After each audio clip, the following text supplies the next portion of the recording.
Hello and welcome to a DFS preview for the 2023 John Rahm Open. I mean the Mexico Open at Vidanta. My name is Eric and here's SweetSpotDFS. It's all about trying to hit the optimal lineup every single week, and this week is no different. Usually what I like to cover is the bucket system, which I will touch up on in this video. Technically, we only have 1 year worth of data when it comes to the Mexico Open, because this used to be a WGC event. I'm sure most of you already know that. Last year was the first true year this event has been played. With that that amount of data, which is 1 year's worth, not super great to try to figure out which buckets are the best because it's an entirely different tournament. But I'll cover on that later. We'll go over the golf course and tournament information for this event. We'll also go over past optimal and GPP winning lineups, which might not be all that relevant, again, with only 1 year of true data. I'm going to say true data because 1 year at this golf course, 1 year at this being a 144-man field, or usually it's a 60-man field. A lot of different things. I think this will probably be more of a traditional style DFS video. We'll talk about a lot of the things I do normally go over. It's just not going to be as in-depth as it normally would be. And maybe that's better because it should be shorter for most of you guys out there. I'll also go over a review for the Zurich Classic if you guys are interested in that. Again, timestamps are at the bottom, so if you want to skip ahead, by all means, go and do so. But those are what we'll have on the docket for this video. Also, we're going to do giveaways. So let me go ahead and put up what the giveaways are, first of all. One, this monthly giveaway is kind of the same as our weekly giveaway. You gotta be subscribed, you gotta comment on my videos. That's how you get an entry into the giveaways. I run a weekly giveaway every Monday night during my preview video, so that's what we'll be doing right after I give you these reminders. You can win $5 just by participating on the channel.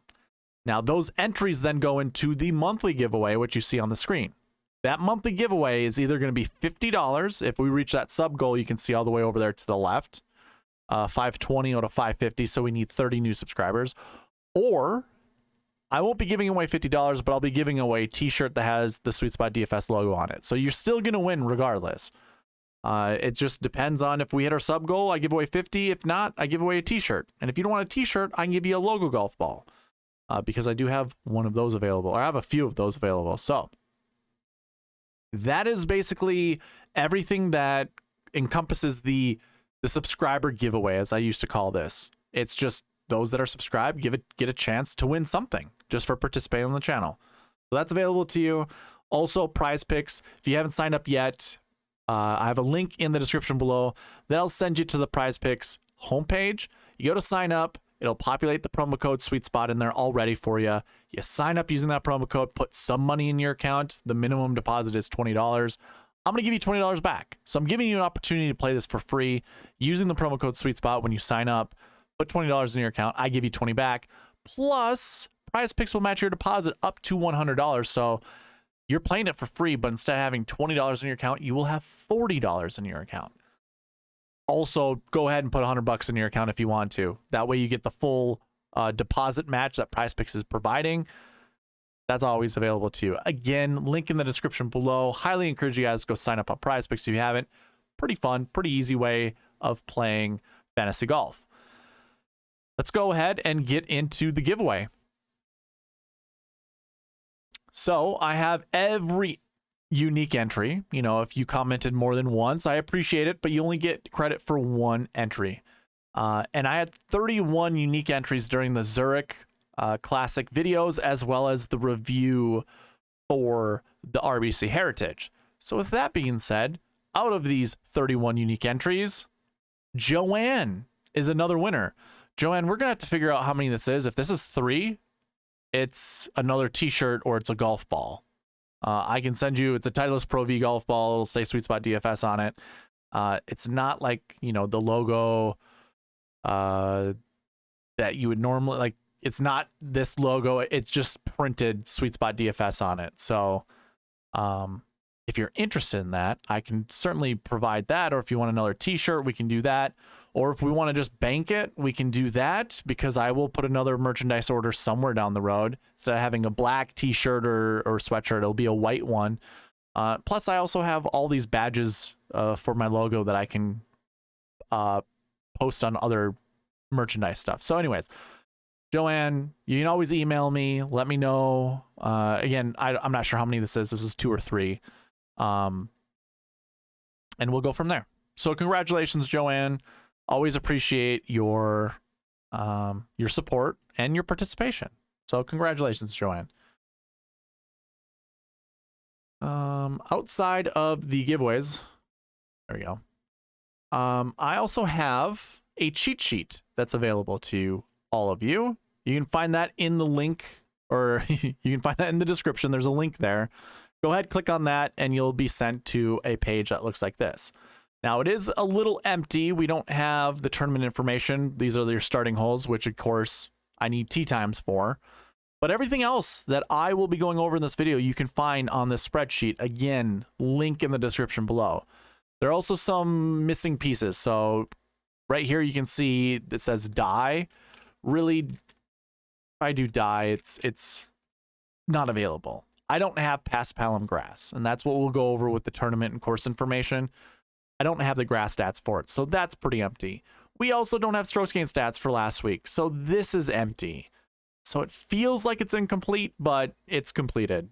I just don't have those pieces of information. And of course, everything else that I go over, again, you can find on this cheat sheet, which again, link in the description. Also, the bucket system is here, so when we go over that stuff, you can use this. More on that later. But all of it's available for you. The cheat sheet, again, find the link in the description below. I am sorry for repeating that 1,000 times, but I feel like I need to, just in case someone doesn't catch it. Let me go ahead and update this so people know that it has been updated. I think we have all the giveaway reminders that we need to do. I will have an optimizer tomorrow during the strategy video. That will be live at 7 p.m. Central Standard Time. So if you want to join me there, we can strategize on how to build lineups this week. I will most likely be using the bucket system to build lineups. That obviously goes into the optimizer. So, you know, again, watch the rest of this video to see my stance on everything for this week and how I'm going to attack this week. All right. Without further ado, let's go ahead and talk about the golf course.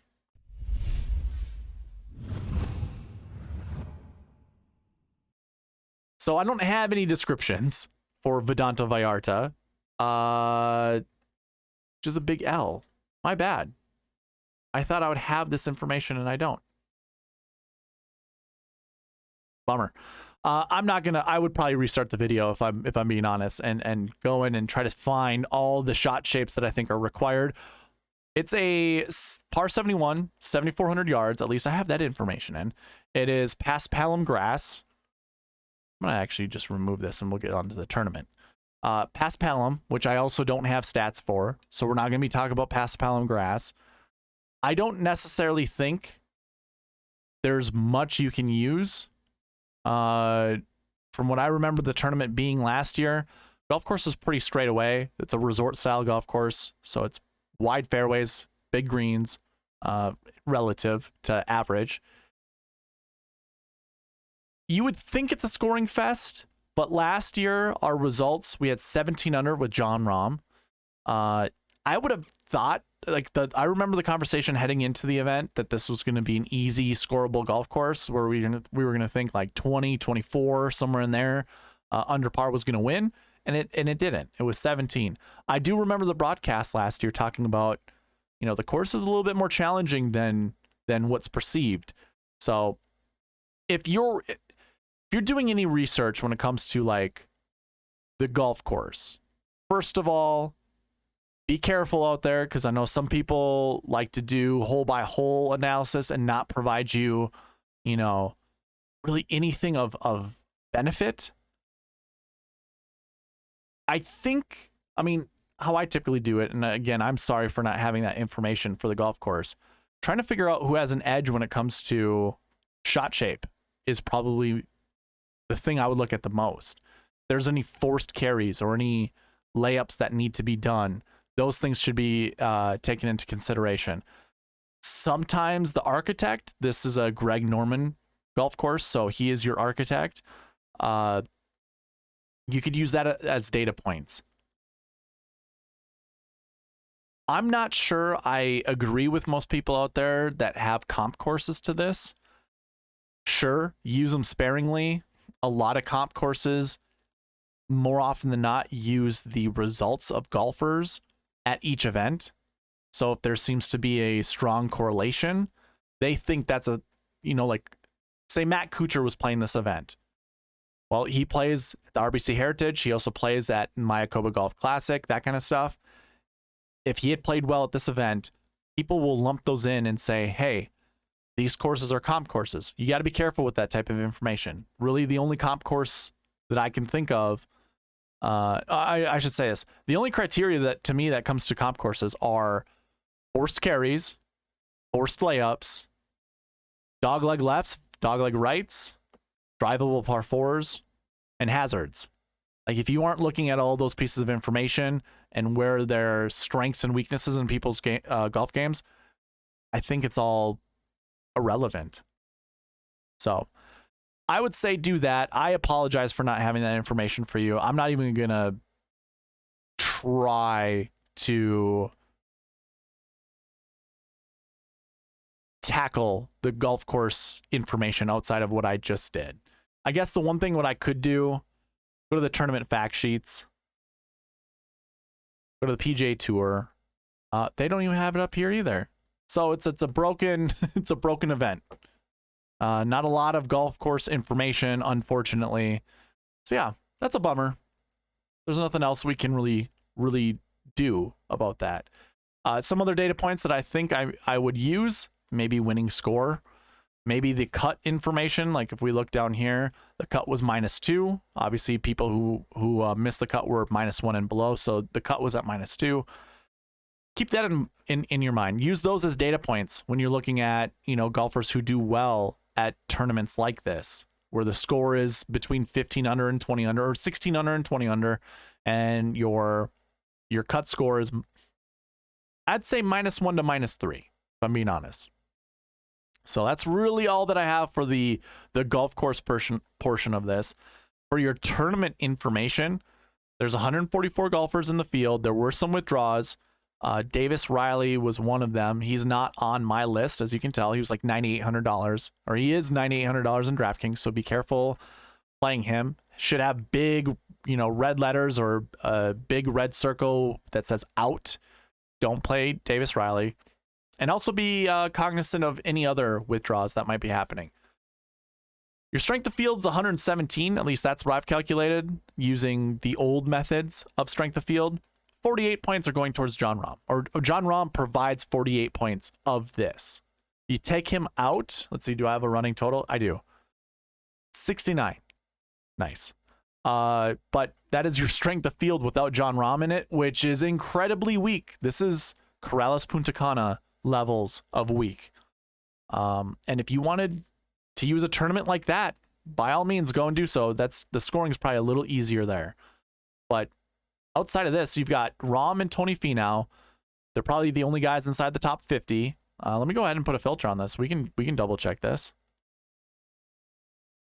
Alex Noren is also inside the top 50. Now, this has not been updated since the Zurich Classic, so I don't know if Noren has dropped out of the top 50, but there are 3 golfers inside the top 50. There's an additional 4 golfers that are inside the top 100. So that makes 7 golfers inside the top 100. Everyone else drops outside of that. So with that being said, weak field, very, like I said, I joked about it being the Jon Rahm Open. I honestly don't disagree. I think it is the Jon Rahm Open. So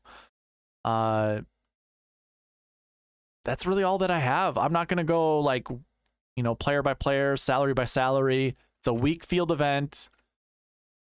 Jon Rahm is your favorite by far. I don't even know what the odds are for him. I would say his price tag at 12,000 should probably be 12.6.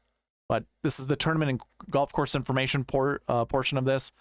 Well, I'll talk about salaries a little bit later. Yeah, it's a glorified Corrales Punta Cana event.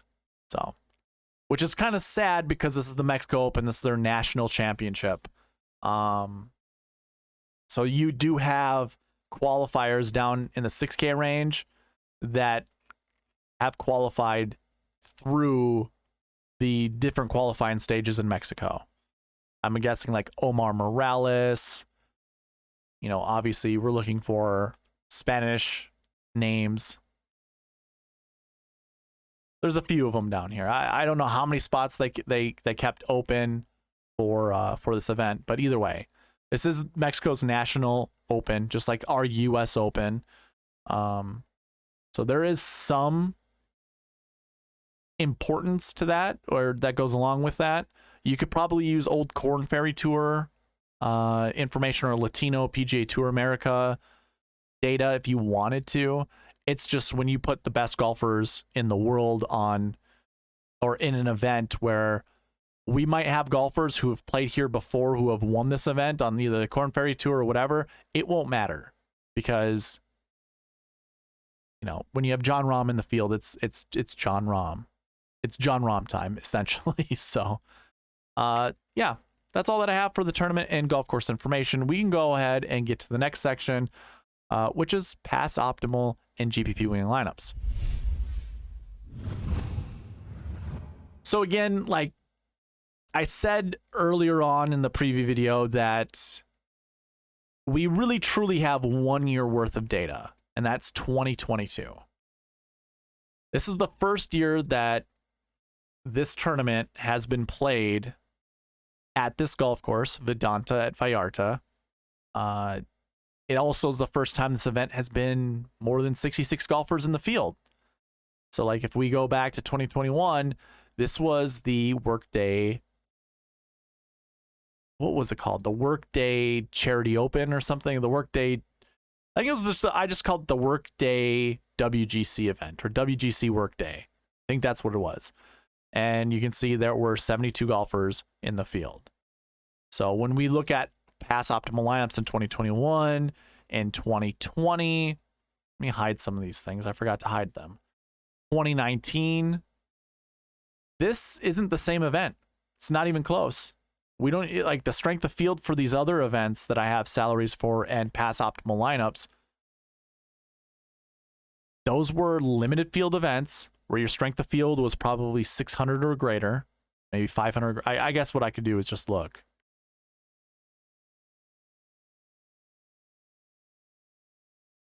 I guess I don't have it. Never mind. I thought I would have calculated it, but I could say in 2021, if I put this on here, how many golfers did we have inside the top 100? I'm sure there were tons of them. Yeah, so we go all the way down, or even inside the top 50. So like this week there are 3. In 2021 there were 47 golfers that were inside the top 50 of the OWGR points. So if that's any indication of how you really can't use these events to look at this week's event, I guess I don't know how else to dissuade you in a way to look at previous year's information. But yeah, I'm not even going to. I was going to say let's go into pass optimal and GPP winning lineups for 2018, 2019, 2020 and so on, but these years are kind of irrelevant at this event. 2022 is really truly the only year we can look at. I don't have course history or last year information you see there. That's not relevant to the pass optimal and GPP winning lineups. So let's go ahead and just talk about this 1 year worth of data that we have. Your optimal left $700 on the table. Your GPP winning lineup did not leave any money on the table. You used all 50,000. So your optimal are all the golfers here with the black tick mark, and it included John Rahm at 11,300. So he's obviously $7,000 more expensive this week. I still would play John Rahm. Goes to Brandon Wu at $7,300. Kurt Kitayama at 71, Davis Riley at 85, Lipsky at 77, and Alex Smalley at 7,400. Again, this equals 49,300, so you're leaving $700 on the table, which is really interesting because Tony Finau finished second. Keep that in mind. So we're looking at price disparities. Rahm at 11.3 was in the optimal lineup. He was first. Finau was second. He was not in the optimal lineup. In fact, he wasn't even in the GPP winning lineup. So if you're trying to make that, decision, should I pay up to play Rahm or should I go more balanced? Well, in 2022, he was the overwhelming favorite, like he'll be this week. He was in the optimal lineup. He won the event. Now he's going to have to win the event in order to pay off that price tag. But if he can do it in 2022, he's probably going to do it in 2023, or he obviously easy to do it in 2023.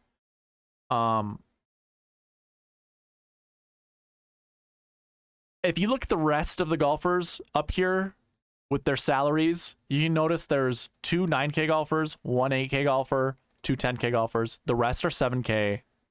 And that's it. Yeah, I was going to say 7K and below, but they're all in the 7K range. I think that's how we're going to see it this week too. The field is extremely weak.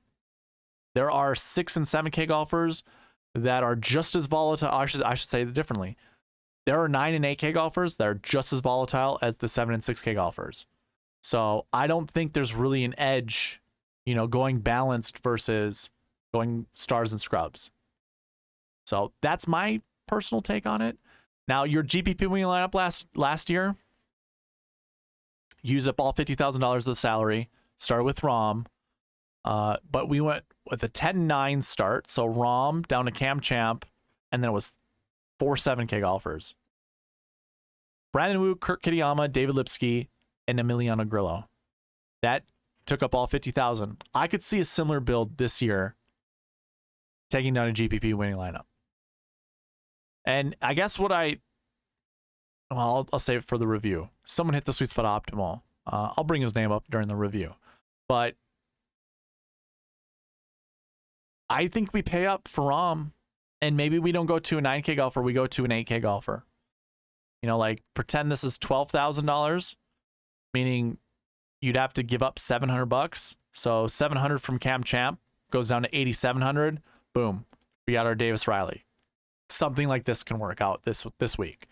So I've got no issues building a lineup just like what you see on the screen.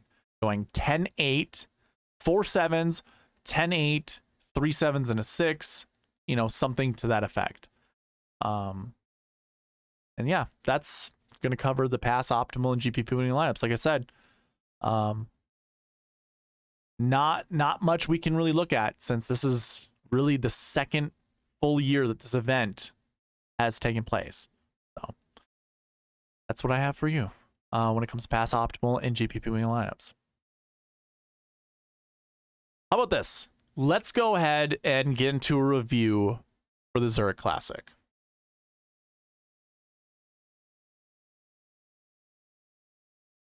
In a review for any event, I like to go over the summary when it comes to the buckets.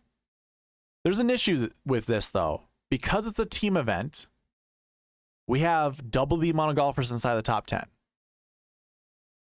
With that being said,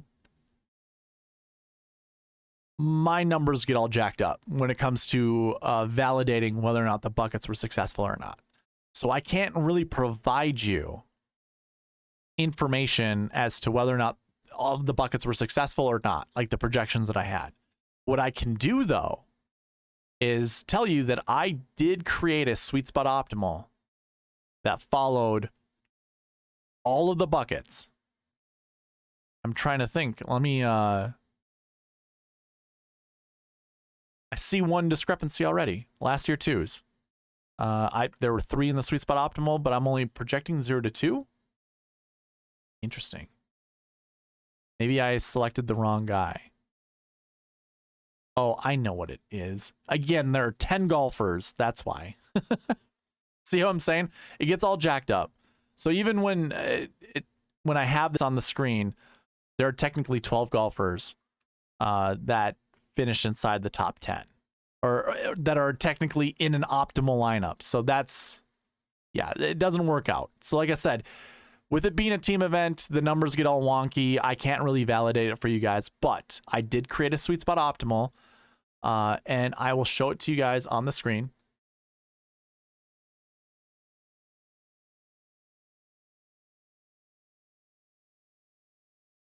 So basically what I like to do at the end of a tournament, at the end of an event, I use all the information that I had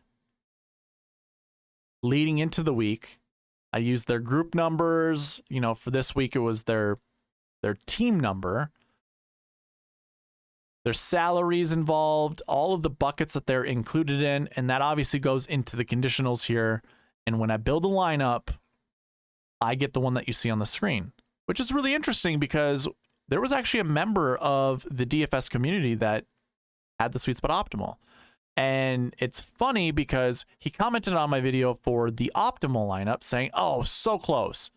And as I was looking at his lineup, I'm like, that looks oddly familiar. The guy's named Degenerate75. Most of you guys know him. You know, doing the Showdown Hoedown stuff. He had this lineup. He had this exact lineup when it came to one of his contests, and he took down a ticket. I thought he took down like $17,000. The ticket was worth $17,000, but he got one regardless, and he did it by hitting the Sweet Spot Optimal. So congratulations to that guy. Like, that's insane. So Degenerate75, congratulations, man. This follows, like I said, it follows all of the bucket information. Let me do this again. So I found out that if I don't cross out Justin Suh and Sith Thagala, what ends up happening is the optimizer doesn't create me an optimal lineup. Like here, I'll show you. Let me zoom out just a little bit. So if I hit run optimize, it's going to show one for 816. It's like, that's not how, why would it build me a lineup like that? It makes no sense. So I was just kind of messing around with this and I figured it out. So if I go like that and I hit run optimize again, it'll spit me a lineup for 820. And this again, this was the highest lineup following the Sweet Spot process that you could build. And so it scored 820 points. If we go back to the optimal versus the GPP winning lineup scored 806 points. So 820 versus 806 could have taken down the $5 drive the green. So the Sweet Spot process worked. The buckets worked. All of it worked. We could have taken down a GPP. Again, one of the guys in the community, I know he didn't follow the Sweet Spot process, but had he gotten to that lineup off the Sweet Spot process, all the better, but he's still hit the Sweet Spot Optimal. So that was really cool to see. Your optimal lineup ended up leaving $1,000 on the table, and it scored 845.5 points. So the Sweet Spot Optimal, again, scored 820.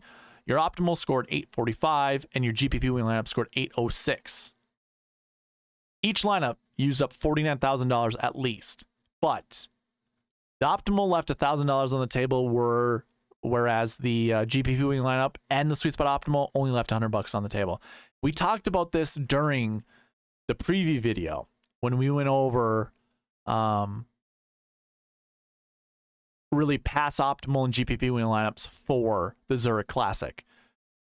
I kind of had in my head that you wanted to start 10-9-8, 7-7-6, but if I pull this back up again, you started with a 10K golfer, and instead of 2 9s, you did 2 8s. Then it was a 7, and a 6, which still follows the Sweet Spot process. You can make up to 2 substitutions.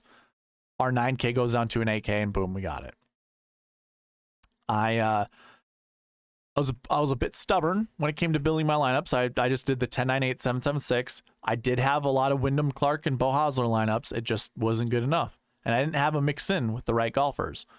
So to me, the review of the Zurich with the Sweet Spot process was 100% perfect, or not so much perfect, but 100% correct. Could have taken down a GPP. Remember, we aim small to miss small. If we don't hit the optimal lineup, maybe we still win a GPP. Maybe we hit the GPP winner. And in Degenerate75's case, he did. So, super cool. that is a review of the Zurich. I really don't have anything to talk about outside of it being a team event and all that stuff that goes with the team event. I mean, Xander and Schauffele, Xander and Cantlay were the clear favorites. I had them in a lot of my lineups. They came through. The Sweet Spot Optimal, the GPP winning lineup. It was a no-brainer. It almost didn't seem like it was going to be all that great, but still pulled it out. I just didn't have the foresight to put two AK golfers together. I wouldn't have gotten to Riley and Hardy, just if I'm being honest. Despite them, you know, being in buckets that I wanted to choose or that I wanted to pick from, my bias was against playing one of those two guys. So that is unfortunate, and really that's all that I would care to talk about with the review. I just want to go over the Sweet Spot process to show you how well it did. So there you go. Now, the last piece to this puzzle is the bucket system, which, let me go ahead and throw that graphic on the screen and let's get into it. So when it comes to the bucket system for the Mexico Open, we have too much information from past events. And what I mean by that is, prior to last year, the Mexico Open used to be called the WGC Mexico Championship. That played for a few years. And let me bring up the tournament history page to it. Let's see. You're not going to really see anything from here. But Vidanta was 2022, 2023. 2021 was at concession. And that was, I believe, during COVID. They needed to find a new place. Yeah, Mexico wasn't opening up their borders to let people in. From what I remember, it was that, or the golf club wouldn't open the golf course up because of COVID. So they played at concession, which was a nice golf course. So that was 2021. 2020, they played before COVID hit, from what I remember. Yeah. So the WGC Mexico Championship played between 2020 and 2017. And then prior to that, it was at Doral, which was in Florida. So really, we have 4 years that weren't in Mexico. Then we had 4 years that were, but at a different golf course at elevation. This was at Chapultepec. Actually, I guess I have the results right here. Yeah, there we go. You can see the golf courses used up here. And then we went to concession in 2021, and now we're at Vidanta Vallarta. So really, when it comes to the buckets, like if I were to show you what goes into all of the bucket information, basically I create all these tables for every spreadsheet. And I do a count of every year this event has played, how many golfers were inside the top 10 that follow the buckets. Or this would be the top 5. But I also have the top 10 here, and this is the one that I really pull from. How do we use information prior to 2021? I just don't think it's relevant.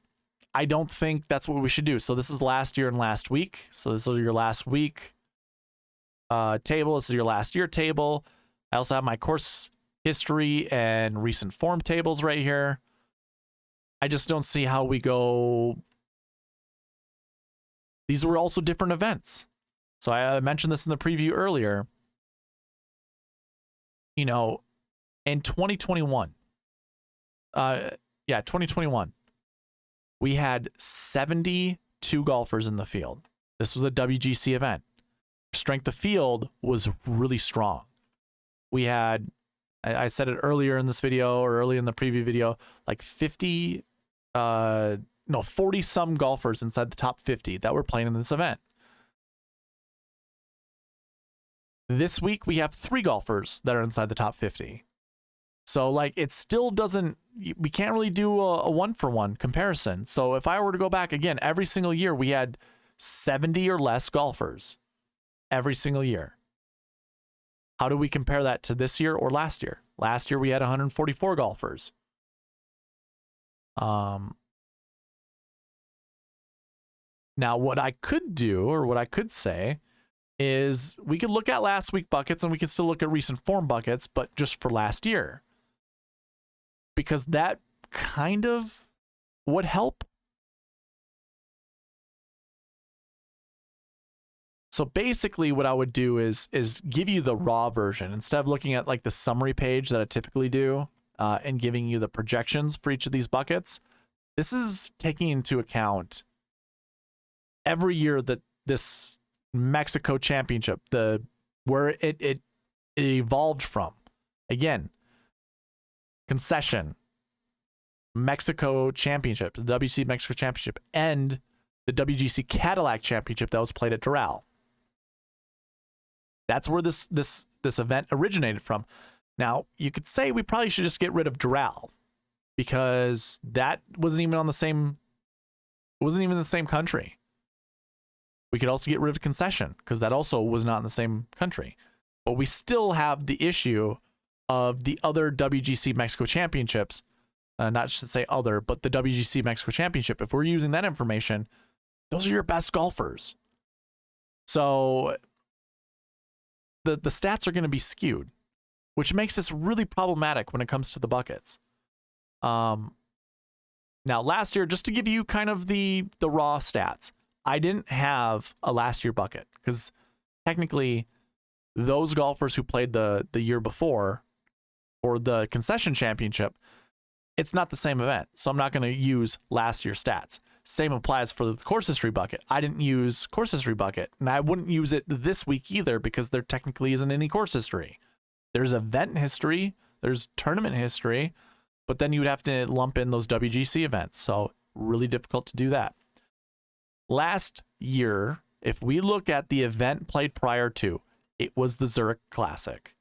So if we look at 2021, you can see the Zurich was played the week before the Mexico Open. Here's why I like the buckets. Doesn't matter playing the week before and traveling that distance, going from Zurich to Mexico.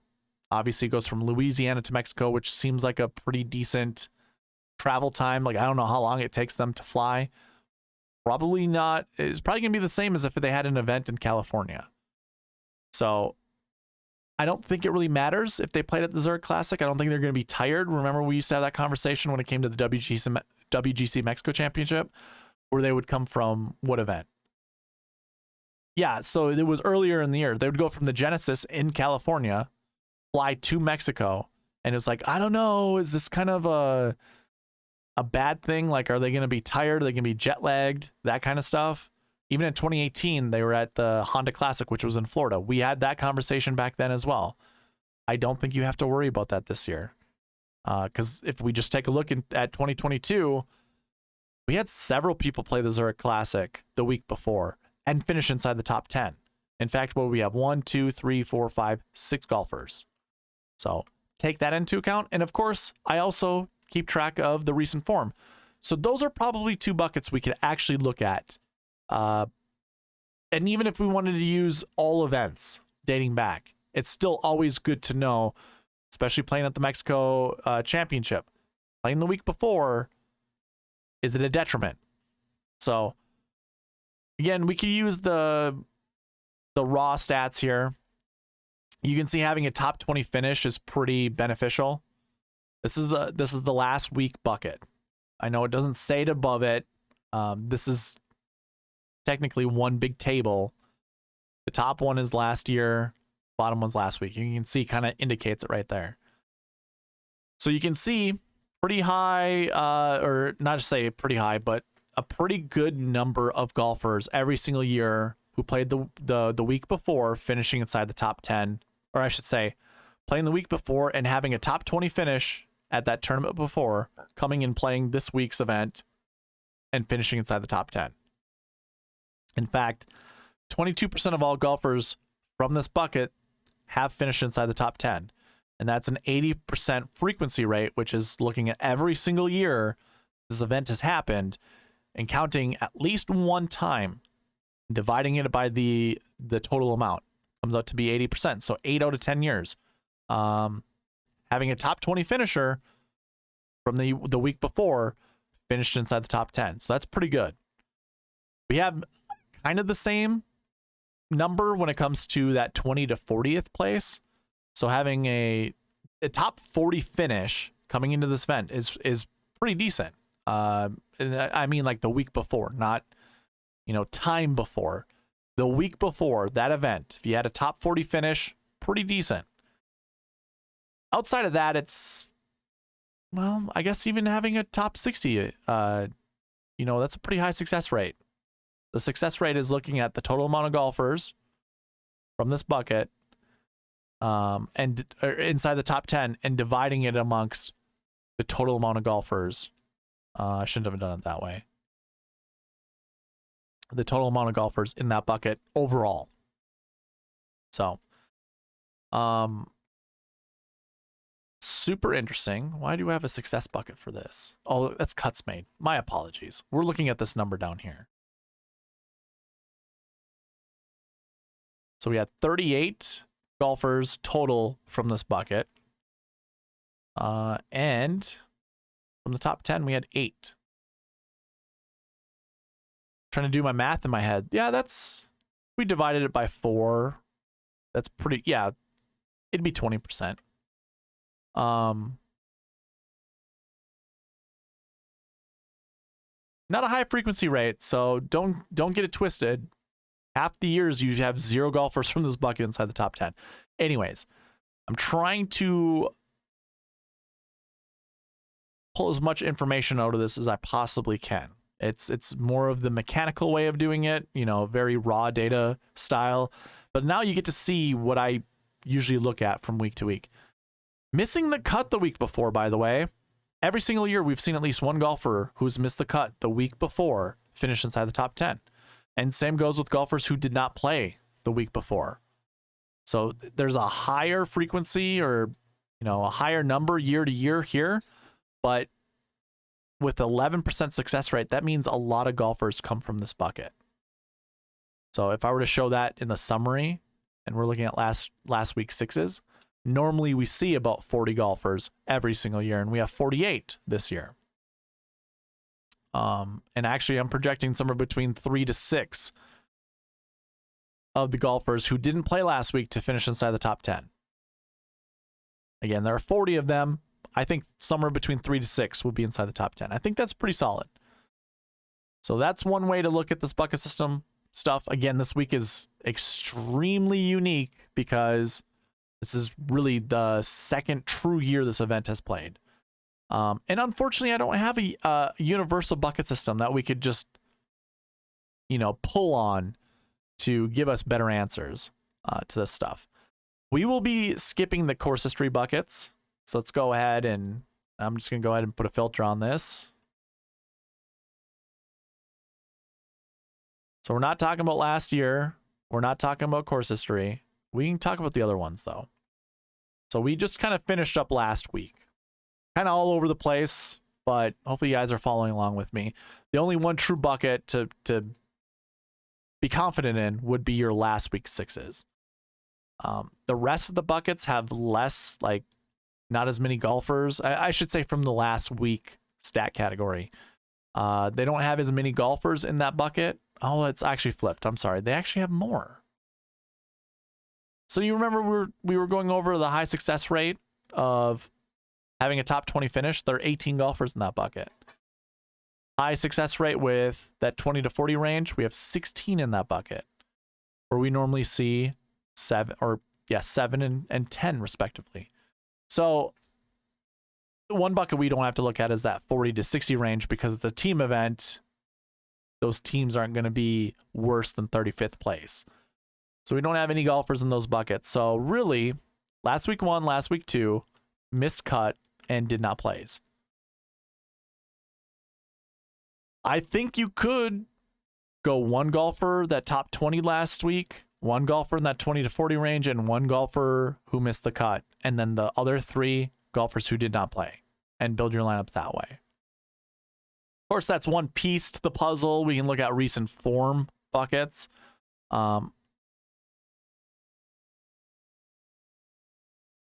I think this is still a good bucket to choose from. Because one, even if we had those WGC events where your best golfers are going to, their recent form heading into that event would have been really good. Like, if we take it, for instance, this recent form 1 bucket's like having a top 20 finishing position, like average finishing position over the last 7 weeks, they would be in this bucket. We normally see 8. We only have 2 this week. That's a 28% success rate, and you can see the projection is still 0 to 1, essentially. So the projections kind of safeguard us from looking at those raw stats like I had on the screen before and loving, like becoming enticed or entranced in selecting golfers. Because if I were to show you this bucket, you'd be like, oh my gosh, 3, 3, 4, 2, 2, 1, 1, 3, 4. Like, that's insane. 28% success rate, 90% frequency rate. Sign me up. Well, this week we have just 2 golfers in that bucket. And I guarantee you one's probably Rahm, I imagine. If I go ahead and put a filter on this. You could also put a filter on the cheat sheet. Again, that's available in the description of this video. Forgot to mention that earlier. But if we were to look at all the recent Form 1 golfers, it isn't Rahm. Rahm's a recent Form 2 golfer. You have Wyndham Clark and Sean O'Haire. Yeah. Well, if you're using the old numbers or you're using the raw numbers, it might convince you to play Wyndham Clark. And it probably not the right choice. A heavy amount of our projections are between recent Form 2 and recent Form 3. And I think that's just fine. We're pretty much on par with how many golfers we see in recent Form 2 bucket that we see every single year. Recent Form 3, we have 20 more golfers than we typically see. So that projection is pretty high, and it's a high success rate. So that also works out too. So really finding your golfers between recent 2 and recent Form 3, those buckets, and then sprinkling in the other ones, it's probably where you want to go. Just to take a look at the recent Form 2 golfers. You got your 2 10K and above golfers, Rahm and Finau, a bunch of 9K golfers and 8K golfers, and then some 7 and 6Ks. So this bucket, remember, the projection for recent Form 2 is 2 to 4. Pretty darn close to 2 to 5, but it's 2 to 4 golfers from this bucket. So if you wanted to pair up a Rahm with a Benny Ann and maybe S.H. Kim and a Martin Trainer, there's 4 golfers right there. By all means, do so. It works out. It matches. Actually, yeah, I mean, 4 golfers is what you want to select. I said it was close to 5, right? Yeah, if this was over 4, then it would be 5. 2 to 4. You'd certainly do it that way, or maybe you just kick out like S.H. Kim and you go Rahm, Ann, and Trainer. Like, you could do it that way. Or maybe you just don't play Rahm at all and you play one of these guys. You know, play 3 of them. Play up to 3, play up to 4. That would work out. In recent Form 3, there are 42 golfers in that bucket. Really difficult to pinpoint, you know, the 1 to 4 projection that we have on the screen. I mean, do with that as you will. We'll go over this in the strategy video tomorrow, but recent Form 3 golfers, I'll show you quickly. Patrick Rogers, I don't mind playing him this week. A bunch of 8K golfers. So maybe this is where you choose your 8K golfer from. I mean, Emiliano Grillo seems pretty nice to play. Maybe even Ben Martin. I'm probably going to stay away from Beau Hosler, but I don't mind going back to like Brennan Wu, who finished 3rd or 2nd here last year. Steven Yeager. I mean, those are all reasonable options in my opinion. And then you got a bunch of 7K golfers down here that I also don't mind playing. So that 1 to 4 projection, I'm probably going to play somewhere. I'm probably going to play at least 3, but definitely 2 and above. And that's pretty much all I'm going to talk about the recent form buckets, because everything else is 0 to 2, which is like play at your own risk. Not a super high success rate, not a high frequency rate. Yeah, play at your own risk. And maybe just play 1 at most. Now, when it comes to salaries, which is kind of funny, 1 to 4 is my projection. That cannot be right. There are only 2. Just shows you how wildly successful this bucket is. For it to have this high of a projection, it's insane. You can't have 4 golfers. I don't understand how that's possible.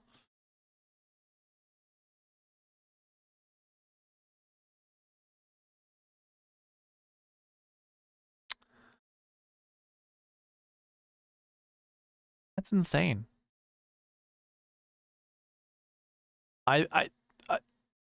The bucket system must just love John Rahm that much where he counts as like maybe 2 people or even 3 people.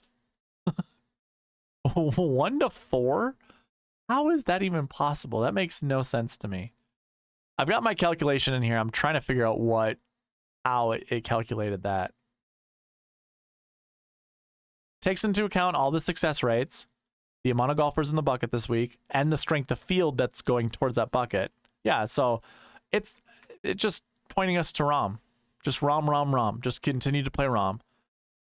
And then just fill in the rest with whomever. Not a big deal. Strokes gained buckets. Yeah, that was a pretty fast salary bucket portion of the video. Strokes gained buckets.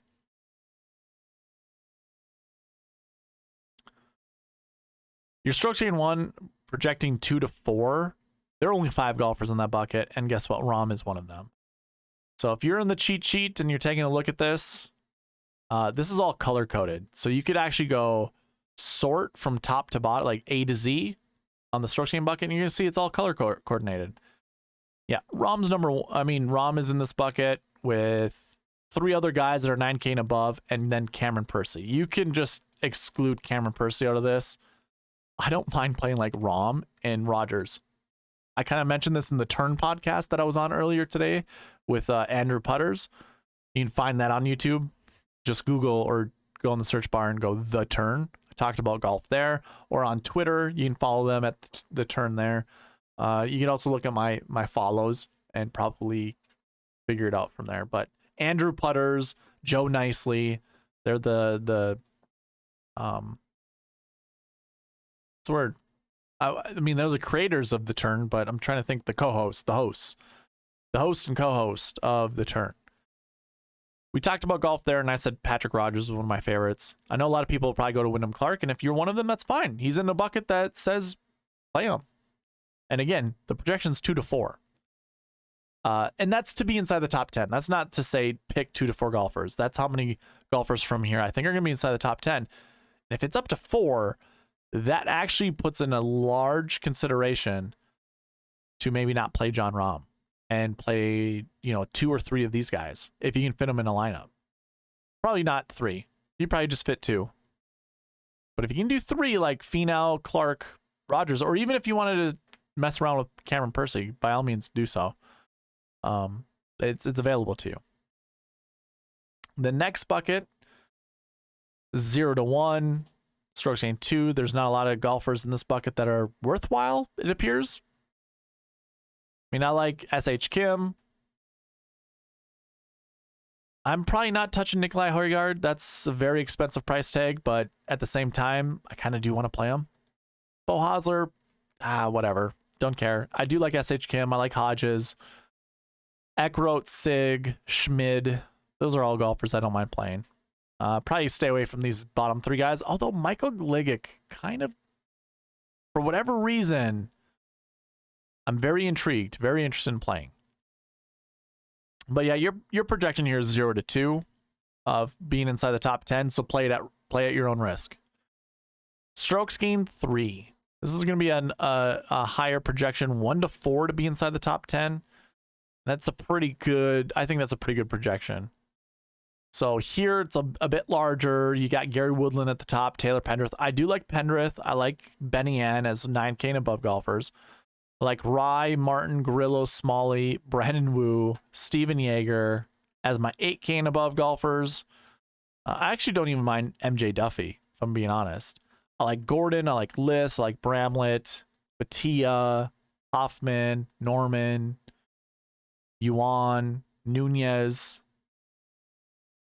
Pretty much naming every single golfer. And then when you come down the 6K range, I like Gerard, I like Smotherman, Tano Goya, I like him. I don't mind Cody Gribble, Carson Young, maybe a huge dart throw in Trevor Cohn. Like, I don't mind these guys at all.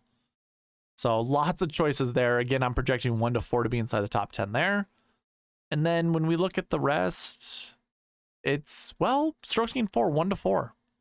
Or 1 to 3 is the projection. I don't think I can get to McNeely or Noren or even Putnam, although I guess I don't mind playing Putnam.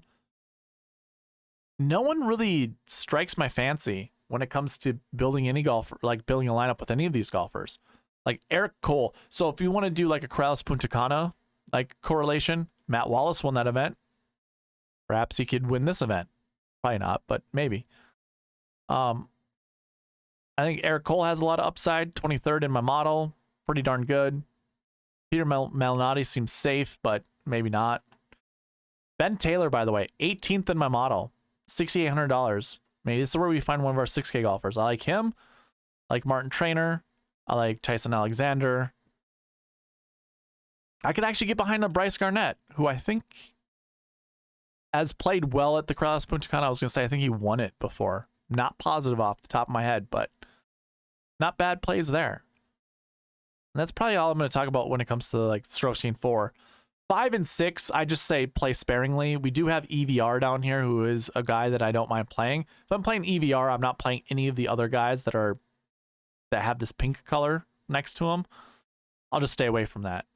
I only want to play one of these guys. And the projection is 0 to 1, but of course we leave a 2-point gap, so 0 to 2 is the actual projection. And then strokes gained 6 are probably going to be the guys who just qualified for this event. Yeah, so you can see a lot of these guys have Spanish speaking names, or not speaking, but Spanish names. They qualified through their local qualifiers to be in the Mexico Open. That's all that I have when it comes to the bucket system. I'm going to try to keep this under an hour, so I'm going to get through this. I actually have 3 minutes to finish up. So yeah, we didn't have much to talk about with the bucket system, unfortunately. Thank you for watching, all of the portions of this video, but, here with the bucket system. Remember, I cut these all up into segments, so you can go ahead and comment on any of these and you'll get a free entry. By the way, why don't we go ahead and talk about that? So when it comes to the giveaways, remember, oh yeah, timestamps. Forgot that was going to be showing up. You get a chance to win $5 every single week. I do a $5 giveaway every preview video that I have. So that usually comes out Monday night. And we ran one earlier today. So go check it out. Joanne, you're the winner. Also, those weekly giveaways go into the monthly giveaway you see on the screen. Now, we need 30 new subscribers before we hit that goal. That's you see all the way over the side of the screen there. Once we hit that goal, I will give away $50 for the monthly giveaway. If not, I give away a t-shirt that has this logo, but it'll be spun the right side around for you. That way someone, I will provide a winner for a monthly giveaway. So we'll always run a monthly giveaway. It'll be the first Monday of the new month. And every weekly giveaway, every weekly entry, I should say, goes towards that monthly giveaway. So I like to reward those that participate on the channel. And if you want to participate, just leave a comment down below. Do you need a topic? Give me your 2 favorite golfers. And you'll get put into both the weekly and the monthly giveaway. Outside of that, there's a prize picks rebate, basically, that I'm providing. Check the description of this video. There's a link that'll get you to the sign up page, or at least the home page. Go hit sign up. It'll already populate the Sweet Spot promo code for you. You put $20 in your account, I'm going to give you $20 back. Plus, prize picks will match your deposit up to $100. And of course, I did have a cheat sheet available. You could have found that in the description of this video. If you want to go back and kind of compare as I'm talking about things, you certainly can. Again, that is available in the description. And I will have an optimizer ready for tomorrow. I have to wait for the tee times to come out before I finish it. If you're interested in that, again, be subscribed. Comment down below on one of my videos. Email me right there, SweetSpotDFS@gmail.com. Let me know you're interested, and I will send it your way. Outside of that, that's all that I have for this preview. It was short, sweet, to the point. There really wasn't much to talk about the Jon Rahm Open. All right, guys. Thank you for watching. Please leave a like, comment, subscribe, all that good stuff, and I'll see you in the next one. All right, bye.